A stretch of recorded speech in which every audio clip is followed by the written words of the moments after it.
እሺ የአርሰናል የክረምት የዝውውር መስኮት የመጀመሪያው ፈራሚያቸው ማርቲን ዙቢሜንዲ እንደሚሆን በተረጋገጠ ደረጃ እየተገለጸ ይገኛል። ዙቢሜንዲ ወደ አርሰናል 99.9% የተረጋገጠ የዝውውር መረጃ መሆኑን አረጋግጫለሁ ሲል ቲቢአር ፉትቦል ዘግቧል። እንግዲህ ሚኬል አርቴታ ለ2 ዓመት ገደማ ሲመኘው ወይም ሲከታተለው ወይም ሲጠይቀው የነበረ የዝውውር ጉዳይ ነው። አሁን ካሁን በኋላ የሚስተጓጎልበት እድል በጣም ጠባብ መሆኑን ተከትሎ ሁለቱ የሳን ሰባስቲያን ተወላጅ ግለሰቦች ኤምሬትስ ላይ የሚጣመሩበት እድል ሰፊ ስለመሆኑ እየተገለጸ ይገኛል። ይህ በእንዲህ እንዳለ ኢማኑኤል አልጓሲል ከሪያል ሶሲዳድ ጋር ከ6 ዓመት ቆይታ በኋላ ክለቡ እንደሚለቅ ማሳወቁም አንድም በተለይ ዙቢሜንዲ እንደሚለቅ ክለቡን ማረጋገጫ የሰጠ ሌላው ጉዳይ ነው ተብሎ እየተገለጸ ይገኛል። ተጫዋቹ ከሜዳ ውጭ የጠየቃቸው መስፈርቶች ነበሩ። እንግዲህ አርሰናል ያን ነገር አሟልቶ ተገኝቷል ተብሏልና ከተጫዋቹ ጋር አሁን ባለው ወቅት ሁኔታ በተለይ ከጥቅማ ጥቅምና ተያያዥ ጉዳዮች ጋር በተያያዘ ከስምምነት ላይ ደርሷል። ከሶሲዳድ ጋር በተጫዋቹ ጉዳይ ማለትም 60 ሚሊዮን ዩሮ የውል ማፍረሻ አለውና አርሰናል ያከፋፈል ሂደቱ ላይ ትኩረት አድርገው እንግዲህ እየሰሩ ይገኛሉ። ግን ገንዘቡን ለማቅረብ ከስምምነት ላይ ደርሷል ተብሎ የተገለጸ ነው የሚገኘው። ተጫዋቹን ለማስፈረም ሪያል ማድሪድ፣ ሲቲ፣ ሊቨርፑል ሌሎች ከፍተኛ ጥረት ያደረጉ ክለቦች ናቸው። ቢሆንም ግን ተጫዋቹ የሚኬል አርቴታን ፕሮጀክት በመቀበል እንዲሁም ጓደኞቹ እንዲሁም የቡድን አጋሮቹ ሚኬል ሜሪኖ ከዛ ውጪ ግብ ጠባቂው ዴቪድ ራያ ጨምሮ ያው በክለብ ያልኩት የሚኬል ሜሪኖ ቀድሞ የሪያል ሶሲዳድ አጋሩ ነው ወይም ደግሞ የቲምሜቱ የቡድን አጋሩ ነው። ከዛ ውጪ በግብ ጠባቂ ደረጃ ዴቪድ ራያ ግን በስፔን ብሔራዊ ቡድን በደንብ ይተዋወቃሉና ከዛ ውጪ ከኬረን ቲርኒ የተወሰነ ጊዜ ከማርቲን ኦዴጋርድ ጋርም እንዲሁ አብሮ ተጫውተዋል ዙቢሜንዲ ማለት ነው። ስለዚህ ሰሜን ለንደን አርሰናል ያው ተጫዋቹ እንግዳ የሚሆንበት አይሆንም። ያው ቤተኛ እንደሚሆን ይገመታል ከነዚህ ተጫዋቾች ጋር ስለሚታወቅ ማለት ነው። በተጫዋቹ ጉዳይ ተስፋ የቆረጡት ሲቲዎች አሁን ኒኮ ጎንዛሌዝን ከፖርቶ አስፈርመዋል እንደሚታወቀው። ሊቨርፑልም አዲስ አማካይ መስመር ተጫዋች ለማስፈረም ገበያውን እያማተሩ ነው የሚገኙት አሁን ባለው ወቅት ሁኔታ። ስለዚህ 6 ዓመቱ ስፔናዊ አማካይ መስመር ተጫዋች በተጠናቀቀ የውድድር ዘመን ኳስ በማስጣል ለሶሲዳድ የተከላካይ መስመር ጫና እንዳይኖር በማድረግ ሂደት ላይ በጣም ቁልፍ ሚና ከሚወጡ ተጫዋቾች መካከል አንዱ ነው። ለኢማኑኤል አልጓሲል ቡድን ይህን ነገር በተደጋጋሚ በዚህ ዓመት እንዲሁም ደግሞ ባለፉት ዓመታትም ሲወጣ ቆይቷል። ዴክላን ራይስ ባሳለፍነው የውድድር ዘመን 7 ጎል አስቆጥሯል። 8 ኳስ አመቻችቶ አቀብሏል። የአብዛኞቹ ኳስ ሲያቀብል ከማዕዘን ምት የሚነሱ ቢሆንም ግን በ8 ቁጥር ወይም ከሳጥን እስከ ሳጥን በመሄድ የቡድን የማጥቃት እንቅስቃሴ በነጻነት እንዲያግዝ የዙቢሜንዲ መኖር ከፍተኛ ሚና ይኖረዋል ተብሎ ይገመታል። ፓርቴ 31 ዓመቱ ነው። ልክ ዘንድሮ ፓርቴ እያሳየ የሚገኘውን እንቅስቃሴ ቀጣይ ዓመት ያሳያል የሚታይ ነው የሚሆነው። ስለዚህ ያን ቦታ ደግሞ ማጠናከር ያስፈልጋል። ጆርጂኒዮ በቀጣይ ዓመት ከአርሰናል ጋር ቆይታ የሚያደርግበት እድል እጅግ በጣም የጠበበ ነው። ክለቡን ይለቃል ተብሎ ነው የሚታመነው። ስለዚህ ስብስባቸውን ጥልቀቱን ማብዛትና ጥራቱን ማጠናከር የክረምት የዝውውር መስኮት ዋና የቤት ስራቸው ነው። ያንን ከግምት በከተተ መልኩ ዙቢሜንዲ ወደ አርሰናል የሚያቀናበት እድል ሰፊ ስለመሆኑ እየተገለጸ ይገኛል። የቲቢአር ፉትቦል ጋዜጠኛው ዳርመሽ አማካኝነት እንደዘገበው ከሆነ መድፈኞቹ ለዚህ ዝውውር 55 ሚሊዮን ፓውንድ ወጪ ያደርጋሉ ሲል ተናግሯል። አክሎም አምና ይሄው ገንዘብ ሊቨርፑል አቅርበው ሶሲዳድ ገንዘቡን ተቀብሎ ተጫዋቹ ወደ መርሳይድ አቀና ሲባል እንግዲህ ባለቀ ሰዓት ሀሳቡን በመቀየር በሶሲዳድ በዛው በባስክ ግዛት ሪያል አሬና ላይ ለመቆየት መወሰኑ የሚታወቅ ጉዳይ ነው። አሁን ግን የፊታችን ክረምት ወደ አርሰናል የሚያቀናበት እድል እጅግ ሰፊ ስለመሆኑ እየተገለጸ ይገኛል። ከዛ ውጪ ማንቸስተር ዩናይትድ ጄምስ ማካቲን ከማንቸስተር ሲቲ ከከተማ ባላንጣቸው እንግዲህ እነን ወጣት በጣም ተስፈኛ አቅም ያለው ተጫዋችን ለማስፈረም እንደሚፈልጉ እየተገለጸ ይገኛል። ጋርዲዮላ ስር ኤቲሃድ ቤት የጨዋታ ጊዜው እጅጉን የተመጠነበት እንግሊዛዊ ተስፈኛ የክንፍ አጥቂ መስመር ተጫዋች ጄምስ ማካቲን ወደ ሌቨርኩሰን የማቅናት ፍላጎት አሳይቷል የሚሉ መረጃዎች በስፋት ሲወጡ እንደነበር አይዘነጋም። እንግዲህ ተጫዋቹ ያለፉትን 2 ዓመታት በውሰት ሼፊልድ ዩናይትድ ቤት ቆይታ እንዳደረገ ይታወቃል። በዚህ ውድድር ዘመን ደግሞ ፔፕ ጋርዲዮላ የስብስቡ አካል መሆን አለበት በማለት በኤቲሃድ ቆይታ እንዲያደርግ ቢያደርጉትም ግን የታሰበውን ያህል በሲቲ የመጫወት እድልን አልሰጡትም። 22 ዓመት ላይ ነው የሚገኘው ይሄ ክንፍ አጥቂ መስመር ተጫዋች የዛሬ ሳምንት ከክሪስታል ፓላስ ጋር ባደረጉት የፕሪሚየር ሊግ ጨዋታ ላይ በቋሚነት መሰለፉና የቡድኑ 4ኛ ጎል አስቆጥሮ ነበር። እንዲሁም ባሳለፍነው ማክሰኞ ደግሞ አስቶን ቪላን 2-1 በሆነ ጠባብ ውጤት በማሸነፍ የአውሮፓ ሻምፒየንስ ሊግ ተሳትፏቸውን ለማረጋገጥ ያላቸውን ህልም ባለመለሙበት ጨዋታ ላይ ተጫዋቹ በቋሚነት የመሰለፍን እድል ማግኘቱ የሚታወቅ ጉዳይ ነው። ቢሆንም ግን ያው የእንግሊዝ ብሔራዊ ቡድን 21 ዓመት በታች ቡድን ላይ ጥሪ የሚቀርብለት ማካቲ በሂደት በሲቲ ቤት በቋሚነት የመሰለፍን እድል አላገኝም የሚል እሳቤው በጣም እየተበራከተ የመጣበት ሂደት እንዳለ እየተገለጸ ይገኛል። ያ ደግሞ ከሲቲዝኖቹ ጋር ያለውን ዘለቀታዊ ቆይታ ጥያቄ እንዲነሳበት ያስገደደ ጉዳይ ሆኗል። አቅም ያለው ተጫዋች ነው። በሚሰለፍባቸው ጊዜያቶች ላይ ያን ነገር በተደጋጋሚ ያሳይታል። ማካቲ በዚህ ዓመት 13 ጊዜ ለሲቲ ተሰልፎ ተጫውቷል። ግን ያው አንጋፋው አማካይ መስመር ተጫዋቻቸው ኬዲቢ ኬቪን ዲ ብሩይነ ከሲቲ ጋር ያው እንደሚለይ ይፋ መደረጉ አይዘነጋም።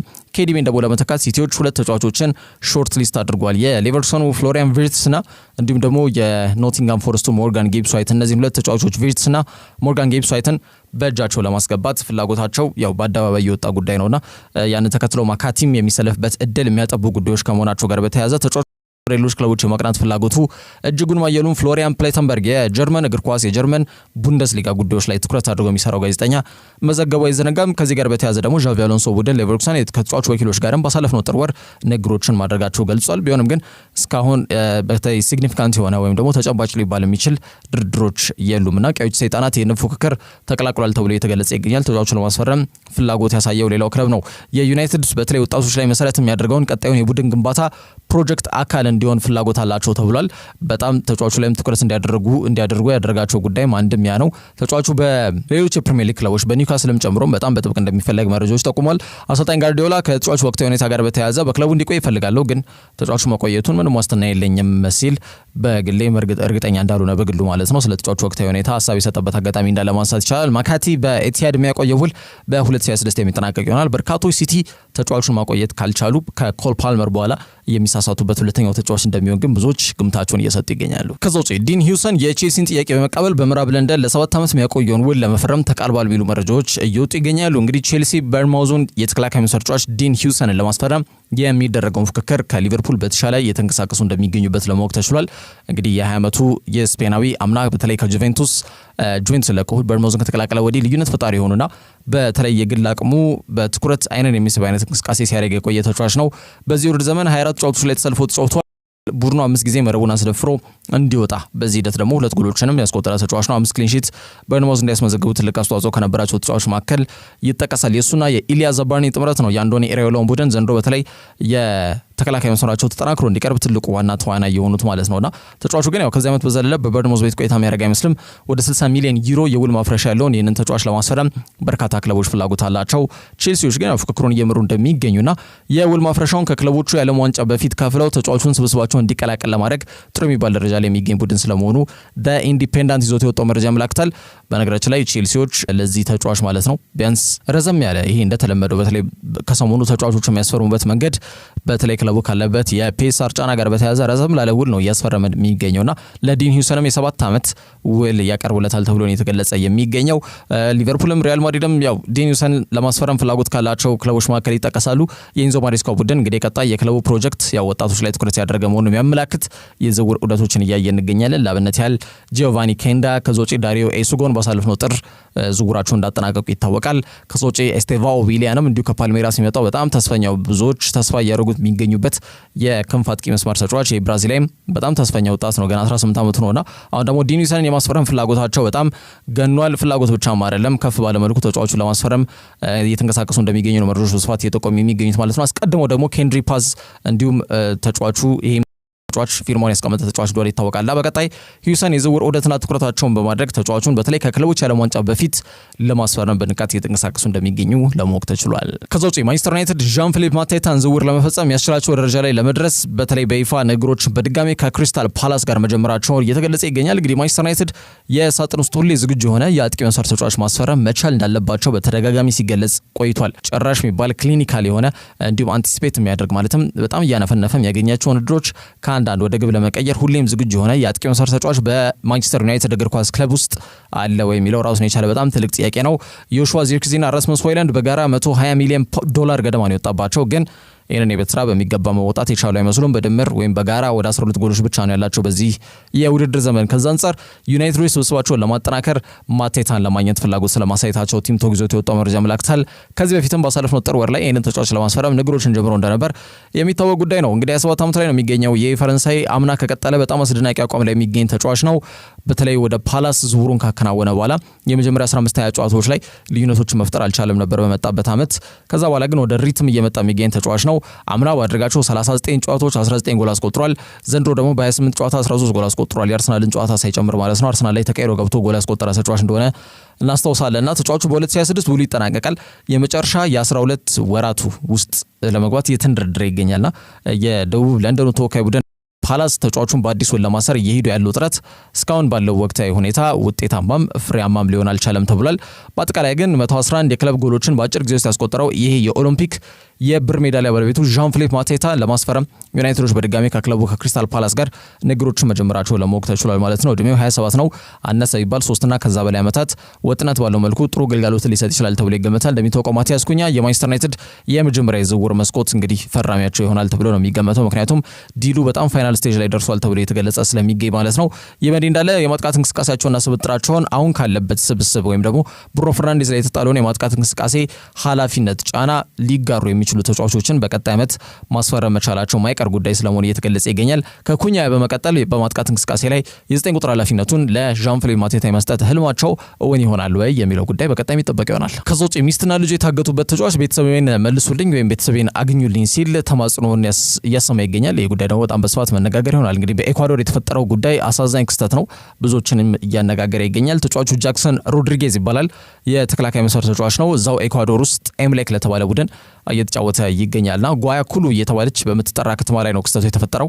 ተጫዋቹ በመኖሪያ ቤቱ ከሌሊቱ 9 ሰዓት ላይ እንግዲህ ታጣቂዎች ወይም ይሄ በተለይ መሳሪያ ያዙ አጋቾች ቤቱን ሰብረው በመግባት ሚስትና የ5 ዓመት ሴት ልጁን አግተው መውሰዳቸውን የፖሊስ ሪፖርት ያመላክታል። ግን አጋቾቹ በዋናነት ተጫዋቹን ፈልገው ነው የመጡትና ሰዓቱ ለተጫዋቹ ሚስትና እንዲሁም ደግሞ ለ5 ዓመት ልጁ በተለይ ግለሰብ ቤት ነው ያለው ሚል ጥያቄ ከጠየቁ በኋላ ቤት ውስጥ እንደሌለ ከተነገራቸውና ቤቱን ከፈለጉ በኋላ ቤቱን ማሰሰው ተጫዋቹ ቤት ውስጥ እንደሌለ በእነሱ ሐሳብ ካረጋገጡ በኋላ እንግዲህ ሚስትና ልጁን አግተው ወስዷል ተብሏል። ግን የሚገርመው ተጫዋቹ ቤት ውስጥ ነበር፣ በጣም አልጋ ስር ተደብቆ እንደነበር ነው እንግዲህ በዛ አማካኝነት ነው ሊያገኙት ያልቻሉት ተብሏል። የሀገሪቱ መንግስት በ9 የተለያዩ የሀገሪቱ ከተሞች ላይ ስቴት ኦፍ ኢመርጀንሲ አውጇል በነገራችን ላይ ወይም ኮማንድ ፖስት እንደማለት ነውና በእነዚህ በተጠቀሱት ቦታዎች ላይ ህዝቡ እንዳያመሽ እንዲሁም ሌሎች ለደህንነታቸው አስጊ የሆኑ ጉዳዮች ላይ እንግዲህ ኤኳዶራውያን ራሳቸውን ተጋላጭ እንዲያደርጉ ማሳሰቢያም ሰጥቷል። አንዳንድ ጸብ አጫሪ በተለይ ለህግ ተገዢ አይደለን ብለው የሚያስቡ ታጣቂ ኃይሎች አሉ። እነሱን በቁጥጥር ስር እስክናስቀምጥ ድረስ ህዝቡ ራሱን መጠንቀቅ ወይም ራሱን መጠበቅ መቻል አለበት በሚል ነው የሀገሪቱ መንግስት ይፋ ያደርገው ማለት ነው። ከዚህ ከተጫዋቹ ጉዳይ ጋር በተያያዘ ግን ራሱ ነው ቤተሰቡን እንዲታገቱ ምክንያት የሆነው። እንዴት አልጋ ስር ይደበቃል ሚስትና ልጁን አሳልፎ ሰጥቶ በሚል እየተወቀሰም ይገኛል። አንዳንዶች ደግሞ ከወዲሁ ከነዚህ ታጣቂ ኃይሎች ጋር ምንስ አገናኘው የሚል ሀሳብ እየሰነዘሩ ይገኛሉና በአጠቃላይ ጃክሰን አሁን ባለው ወቅት ወደ እግር ኳስ በፍጹም ሚስትና ልጆቹ ሳይመለሱ እንደማይመለስና ተረጋግቶ ጨዋታ ማድረግ እንደማይችል ሰጥቷል። ስለዚህ ቤተሰቤን አገኙልኝ ሲል የተማጸነበት መንገድ በጣም በስፋት መነጋገሪያ የሆነ ርዕሰ ጉዳይ ሆኗል። ከዛ ውጪ የአርሰናል ደጋፊዎች ለፒኤስጂ ጨዋታ ከ$10,000 በላይ በማዋጣት ያዘጋጁትን ሞዛይክ ወይም ቲፎ ክለቡ እንዳያሳዩ ከልክሏል። እንግዲህ ደጋፊዎቹም በክለቡ ድርጊት ያዘኑ ሲሆን የተዋጣውን ገንዘብ ላዋጡ እንግዲህ ደጋፊዎች ተመላሽ እንደሚያደርጉ አስታውቋል ማለት ነው። እንግዲህ ከፓሪስ ሴን ጀርሜን ጋር በቀጣይ ሳምንት ማክሰኞ እጅግ በጣም ተጠባቂ የአውሮፓ ሻምፒየንስ ሊግ የግማሽ ፍጻሜ ጨዋታቸውን ኤምሬትስ ላይ የሚያከናውን ይሆናል። ታዲያ አርሰናል ባለሜዳ በሚሆንበት በዚህ በመጀመሪያ ዙር አጓጊ ፍጥጫ ላይ ደጋፊዎች ያዘጋጁት በጣም ረዘም ያለ ሞዛይክ ነበር። ያንን ይዘው እንዳይገቡ ማሳሰቢያ ክለቡ ሰጥቷል ተብሏል። እንግዲህ ሞዛይኮች ያው ብዙ ጊዜ ባለሜዳውን ቡድን ለተጋጣሚው ቡድን ሜዳ ላይ ምን እንደሚጠብቃቸው ቀድሞ ለማሳየት ጥረት የሚያደርጉበት የሚያሸብሩበት መንገድ ነው። እንግዲህ አስደናቂ ሞዛይኮች በዚህ በትልቁ የክለቦች የውድድር መድረክ በአውሮፓ ሻምፒየንስ ሊግ በተደጋጋሚ አይተናል። ጀርመን ቡንደስሊጋ ላይ በተለይ ዶርትመንድ አይረስ የሆነ ሞዛይክ ይዘው ብቅ ያሉበት አጋጣሚ የሚታወቅ ጉዳይ ነውና የሰሜን ለንደኑ ክለብ ከ2006 በኋላ ለመጀመሪያ ጊዜ ለአውሮፓ ሻምፒየንስ ሊግ ፍጻሜ ለማለፍ እጅግ ከፍተኛ ትንቅንቅ የሚያደርጉበት ወሳኝ ጨዋታ ላይ ሚኬል አርቴታ አስቀድሞ በሩብ ፍጻሜው ኤምሬትስ ላይ ከነበረው ድባብ ያልተናነሰ እንደሚጠብቅና በክለቡ ታሪክ ታይቶ የማይታወቅ አስደናቂ ድባብ ደጋፊዎች በማሳየት ኳሱም ብቻ ማየት ሳይሆን ሜዳ ላይ በዛ መልኩ እየደገፉ ለኛ ትልቅ ጉልበት መሆን መቻል ይኖርባቸዋል፣ ያንን ይጠብቃሉ ሲል ሚኬል አርቴታ ቀደም ብሎ ሀሳብ መስጠቱ አይዘነጋም። ከሞዛይኩ ጋር በተያያዘ ግን ያ ሞዛይክ እንዳይገባ እንግዲህ ክለቡ ውሳኔ ያስተላልፏል ማለት ነው። ከፓሪስ ሴን ጀርሜን ጋር በተያያዘ በነገራችን ላይ ትናንትና ከኦጂ ኒስ ጋር በሜዳቸው ፓርክ ዴ ፕሪንስ ያደረጉትን ጨዋታ 3-1 በሆነ ውጤት ተሸንፏል ፓሪስ ሴን ጀርሜኖች። የሚገርመው ወደ 95% የሚሆነው ቋሚ አስተላለፉን ይዞ ነው የገባው ማለት ነው። አርሰናልም ቢያገኝ ሊጠቀም የሚችላቸውን ተጫዋቾች ነው ወደ ሜዳ ይዞ የገባው። ማርኪኒዮስ ከፓቾና አችራፍ ሀኪሚ ጋር ነው የተጣመሩት ባክላይን ላይ አማካይ መስመሩ እንደነ ቪቲኒያ ከዛ ውጪ ጆ ኔቬዝም ነበሩ። በማጥቃት እንቅስቃሴው ላይ ቪካ ክቫራትስኬሊያ፣ ኦስማን ዴምቤሌ፣ ራሊ ባርኮላ ነበሩ ሁሉምና ፒኤስጂ ያለመሸነፍ ጉዟቸው ትላንትና ተገቷል በኒስ 3-1 በሆነ ውጤት ማለት ነው። እርግጥ ይህን ባለክብ ሳህን ዋንጫ ቀደም ብሎ አሳክተውታል። ውጤቱ ምንም የሚፈይደው ነገር የለም። ተሸነፉ ማሸነፉም ግን ያለመሸነፍ ጉዟቸውን ብቻ እንግዲህ አቀዝቅዞታል ወይም ደግሞ ሰብሮታል። የኒስ ትላንትና በተለይ ከሜዳቸው ውጪ ተጉዘው 3-1 በሆነ ውጤት ፓርክ ዴ ፕሪንስ ላይ ያሸነፉበት አጋጣሚና ምናልባት የኔንም ጨዋታ ሚኬል አርቴታ ትኩረት ሰጥቶ ሊከታተለው እንደሚችል ተጠቁሟል። ከዛ ውጪ ሊሮይ ሳኔ በሙኒክ የሚያቆየውን ኮንትራት በይፋ አድሷል። እንግዲህ ተጫዋቹ ከሳውዲው ክለብ አል ኢቲሃድ የተጋነነ ሳምንታዊ ክፍያ ቀርቦለት ነበረ፣ ግን በባየርን ጸንቶ መቆየትን ምርጫ አድርጓል። ሊሮይ ሳኔ ተጫዋቹ የፊታችን ክረምት ሲመጣ እንግዲህ ውሉ እንደሚጠናቀቅ ይታወቃል። ክለቡና የተጫዋቹ ፍላጎት ወይ በሳምንታዊ ደሞዝ ወይ ደግሞ ከኮንትራት ርዝማኔ ጋር በተያያዘ ሊጣጣም አለመቻሉን ተከትሎ ውሉ እስካሁን ድረስ ሳይታደስ መቆየቱ አይዘነጋም። እንግዲህ ማክስ ኤበርል የባየር ሙኒክ ቴክኒካል ዳይሬክተር እንደሆነ ይታወቃልና የተጫዋቾች ውል ማደስና ተጫዋቾች ከክለቡ እንዲርቁ በማድረግ ሂደት ላይ እንዲሁም ደግሞ አዳዲስ ተጫዋቾች ወደ ክለቡ እንዲፈርሙ በማድረግ ሂደት ላይ ትልቅ አስተዋጽኦ የሚያበረክት የስራ ዘርፍ ላይ ተሰይሞ የሚገኝ ግለሰብ ነው።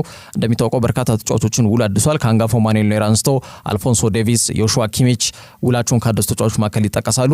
አሁን ደግሞ በተለይ በዳዮ ኡፓሜካኖ ተረኛው ውሉን ያድሳል ተብሎ የሚጠበቀው ተጫዋች ነው። ይህ በእንዲህ እንዳለ ሊሮይ ሳኔም ውሉን አያድስም ወይ የሚል ሀሳብ በስፋት ሲሰነዘር እንደነበረ ይዘነጋም። በተለይ የማይክል ኦሊሴ መምጣት ተጫዋቹ ላይ በተለይ አሉታዊ ተጽዕኖ ከፍ ብሏልና በክለቡ ጸንቶ ይቆያሉ የሚለው ጉዳይም በግራም በቀኝም ሲያከራክርም ሀሳብ ሲያሰነዝርም እንደነበር የሚታወቅ ጉዳይ ነው። ተጫዋቹ ያንን ተከትሎ ከሌሎች የፕሪሚየር ሊግ ክለቦች ጋር አርሰናልን ጨምሮ ከተለያዩ ክለቦች ጋር ስሙ ሲያዝ መቆየቱ የሚታወቅ ጉዳይ ነው። አሁን ግን በይፋ ከክለቡ ጋር ለቀጣዮቹ 3 ዓመታት የሚያቆየውን አዲሱን መፈረሙም ተረጋግጧል። ከዛ ውጪ ዲየጎ ዳሎ ጉዳት አጋጥሞታል ተብሏል። እንደ አሰልጣኝ ሩበን አሞሪም ንግግር ከሆነ ተጫዋቹ ከውድድር ዘመኑም ውጪ ሊሆን እንደሚችልም ተናግሯል። ትናንትና በሰጠው የፕሪማሽ ፕሬስ ኮንፈረንስ ወይም የቅድመ ጨዋታ ጋዜጣዊ መግለጫ ጋር በተያያዘ ነው ይህ ሀሳብ የተሰነዘረው።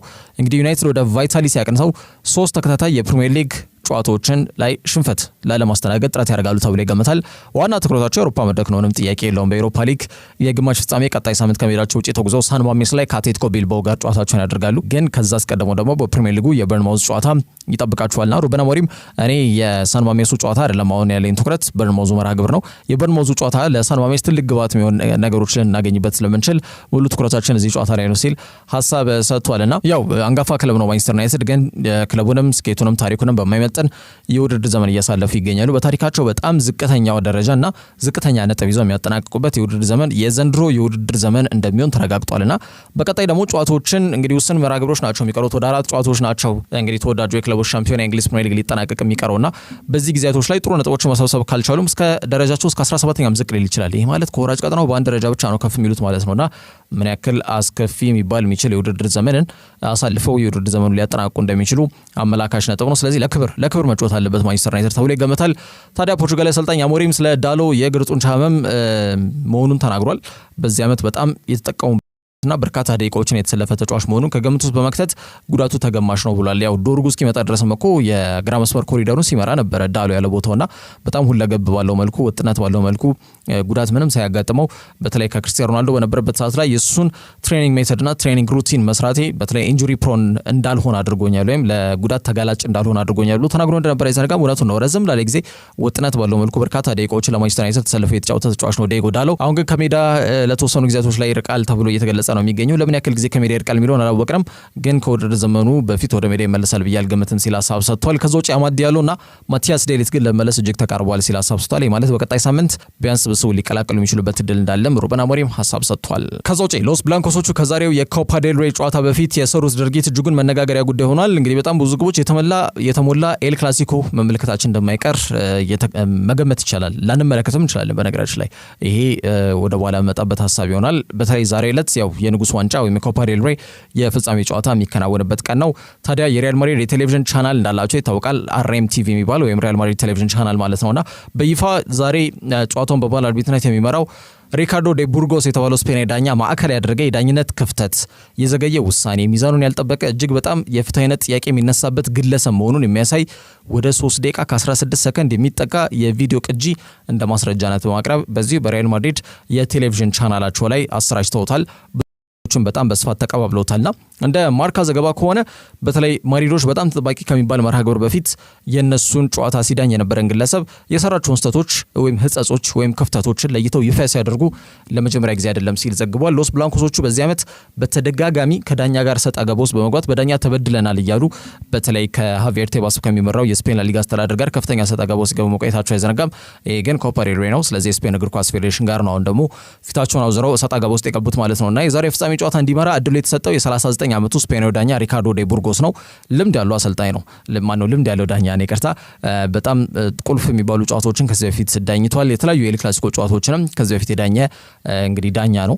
ሪያል ማድሪዶች ግን ይሄ ዳኛ ዛሬ መሰየሙ ምንም አላስደስታቸውም፣ ምቾትም የነሳቸውም ጉዳይ ሆኗል። በባስክ ግዛት ተወላጅ ነው። ይሄ ዳኛ በመራባቸው ጨዋታዎች ሪያል ማድሪዶች 64 በመቶ የማሸነፍ አሃዝ ነው ያላቸው። ባርሴሎና በአንጻሩ 81 በመቶ የማሸነፍ አሃዝ እንዳላቸው ቁጥሮች ያሳያሉ። የካርሎ አንቸሎቲ ቡድን እንግዲህ በዚህ ዳኛ ስር ባደረጋቸው ያለፉት 5 ጨዋታዎች ሁለቱም ብቻ ነው ያሸነፉትና ትልቁ ጉዳይ ያው ዴ ቡርጎስ ከ2018 አንስቶ በፊፋ ተቀባይነትን ያገኘ ፕሮፌሽናል ዳኛ ነው። ግን አንድም የሻምፒየንስ ሊግ መርሃ ግብር መርቶ ያቀም የአውሮፓ እግር ኳስ አወዳዳሪ አካል ብቻም ሳይሆን ደግሞ የዓለም አቀፉ እግር ኳስ አወዳዳሪ አካል የሆነው ፊፋም እምነቱን የጣለበት አይነት ዳኛ እንዳልሆነ ያሳያል። ፊፋ የተለያዩ ውድድሮች አሉት። ሌላው ቢቀር የፊታችን ሰኔ ወር የክለቦች የዓለም ዋንጫ እንዳለ ይታወቃል።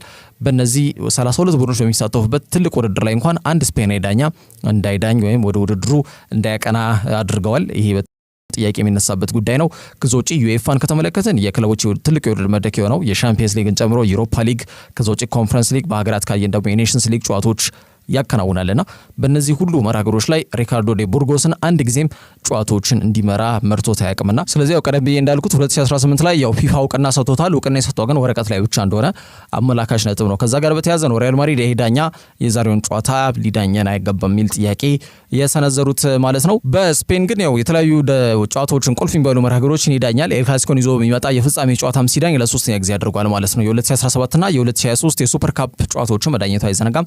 ዩኤፋና ፊፋ ቀደም እንዳነሳሁት ነው እውቅና የሰጡት ለዚህ ዳኛ ወረቀት ላይ ብቻ እንደሆነ አመላካሽ ነጥብ ነውና የማድሪዳውያን ይሄ መከራከሪያ ነጥብ ሆኖ ብቅ ብሏል። ይሄ ዳኛ በዚህ ዓመት ጁድ ቤሊንጋምን አወዛጋቢ በሆነ መልኩ ሰድቦኛል በሚል ከሜዳ በቀይ ካርድ ያሰናበተው ዳኛ እንደነበር አይዘነጋም። በጣም ገና ሳይጫወቱ ዳኛው ላይ ጣት መቀሰር ምን ይባላል የሚልም ሀሳብ ከሪያል ማድሪድ ጋር በተያያዘ እንግዲህ ሪያል ማድሪዶች ያነሱትን ሀሳብ ከግምት በመክተት ይህንን ሀሳብ እየሰነዘሩ የሚገኙ የእግር ኳስ ቤተሰቦች አሉ።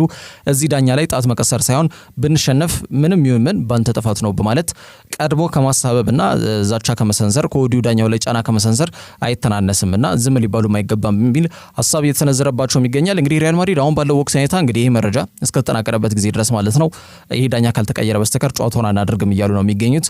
የስፔን እግር ኳስ ፌዴሬሽን ነው ፍጹም ዳኛው አይቀየርም፣ በተባለበት ሰዓትና ቦታው ጨዋታ ይከናወናል፣ ዳኛው ደግሞ ሪካርዶ ዴ ቡርጎስ ነው ሀሳብ ሰጥቷል። ያንን ተከትሎ ፍሎሬንቲኖ ፔሬዝ ትላንትና በነበረው እንግዲህ ሁሌም ቢሆን ልማድ ነው ትራዲሽን ነው የኮፓ ዴል ሬይ ጨዋታዎች ዋዜማ ላይ የራት ግብዦች ይኖራሉና ፍሎሬንቲኖ ፔሬዝ አልተገኙም፣ የሪያል ማድሪድ አለቃ ማለት ነው። ከዛ ውጪ ካርሎ አንቸሎቲና እንዲሁም ደግሞ ሉካ ሞድሪች ትላንትና ሊሰጡት ከነበረው የቅድመ ጨዋታ ጋዜጣዊ መግለጫ የቡድኑን ወቅታዊ ሁኔታ ጋር በተያያዘ ሀሳቦች ሊሰነዘሩላቸው ነበረ፣ ግን ያንን የቅድመ ጨዋታ ጋዜጣዊ መግለጫ አልሰጡም፣ ሰርዘውታል። ይሄ ሁሉ ተቃውሟቸውን ለማሰማት ያክለውና ዞሮ ዞሮ የዛሬው ጨዋታ በኮፓ ዴል ሬይ የንጉስ የፍጻሜ መርሃ ግብር ነው። የንጉስ ዋንጫ ተብሎ በተለምዶ እንደሚጠራ ይታወቃል። ዛሬ በሚደረግበት ቀን አስቀድሞ ነው እንግዲህ ይሄ ቪዲዮ ቅጂም ይፋ አድርገው በተለይ እኛ ተጨባጭ ማስረጃ አለን በዚህ ዳኛ እንጫወትም እያሉ የሚገኙት ሪያል ማድሪዶች ማለት ነውና ሪያል ማድሪድ ምናልባት በዛሬው ጨዋታ ላይ የማይጫወቱ ወይም ደግሞ በቦታው ላይ የማይገኙ ከሆነ ግማሽ ፍጻሜ ላይ የነበሩት ሪያል ሶሲዳዶች ይህንን እድል ተሰጥቷቸው ለፍጻሜው በዛው እንግዲህ እድሉን ተጠቅመው ለፍጻሜ የሚበቁበት እድል ሊኖር እንደሚችል መረጃዎች በስፋት እየጠቆሙ ይገኛሉና ይህ ጨዋታ ይደረጋል አይደረግም ይጠበቃል። እንግዲህ ምሽት 4 ሰዓት ተኩል ጨዋታው እንዲጀምር ግን መርሃ ግብሩ ተይዞለታል። ለዛሬ ስፖርታዊ መረጃዎች እነዚህ ይመስላሉ። ያላችሁበት ጥሩ ጊዜ ነው።